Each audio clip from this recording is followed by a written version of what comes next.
Bila suami meninggal, saya langsung tak tahu nak buat apa. Tapi siapa sangka, hanya dengan RM60, hidup saya berubah. Saya Ina, dulu hidup saya sempurna, suami saya penyayang, anak-anak ceria, rumah kecil tapi bahagia. Tapi semuanya berubah sekelip mata bila suami meninggal dunia akibat kemalangan jalan raya. Masa tu saya hilang arah, tak ada kerja, tak ada pendapatan. Sampai satu hari, tuan rumah minta kami keluar sebab dah 3 bulan tak bayar sewa. Anak-anak terpaksa pindah sekolah sebab tak mampu bayar yuran dan tambang bas. Hati saya luluh, tengok anak menangis setiap malam.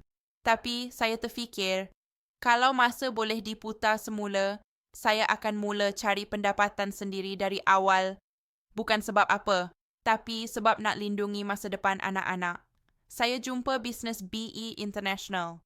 Modalnya cuma RM60, tak perlu simpan stok, tak perlu pekerja, tak perlu sewa kedai pun.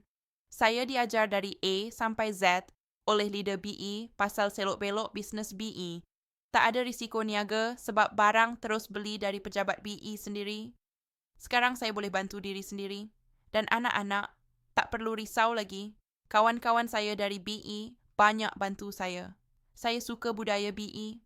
Saya yakin ramai wanita macam saya boleh ubah hidup kalau bertindak sekarang. Jangan tunggu sampai kehilangan orang tersayang, baru nak berubah. Biar menangis dulu, jangan menangis kemudian.